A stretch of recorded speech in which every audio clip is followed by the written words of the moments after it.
এভাবে রান্না করলে কবুতরের মাংস অনেক টেস্টি হবে। আমার মতন এভাবে মশলা কষিয়ে কে রান্না করেন জানাবেন।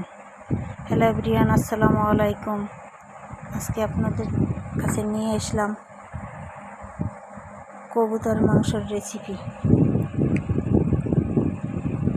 গ্রাম থেকে আনা কবুতর মাংস আগে থেকে আমি কেটে সব ধুয়ে প্রসেসিং করে রেখেছি।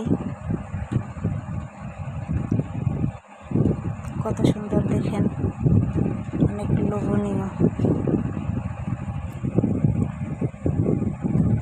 আসসালামু আলাইকুম।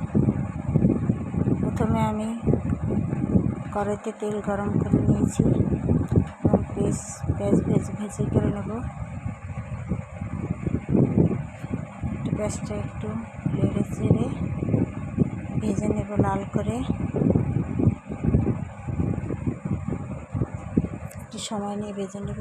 এরপরে সকল মশলা দিয়ে দেব। মশলাটা দিয়ে একটু নেড়ে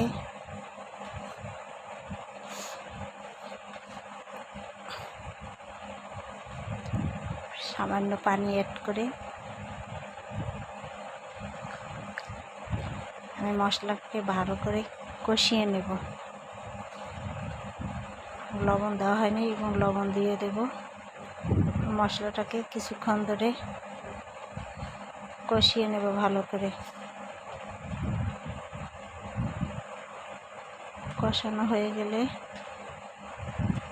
আমি প্রসেসিং করা মাংসটা দিয়ে দেব।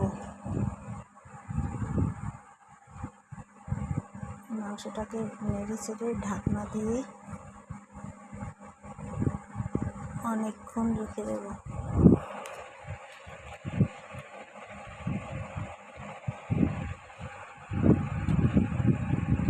ঢাকনাটা উঠিয়ে আবার নেড়ে নেব, ভালো করে কষিয়ে নেব।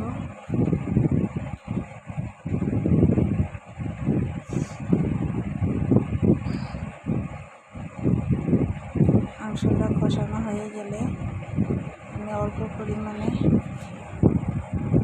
পানি দিয়ে দেব।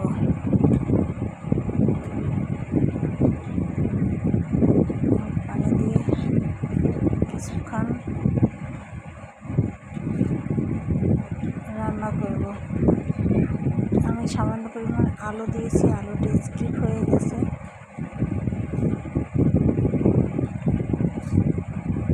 এবার রান্নাটা শেষ পর্যায়ে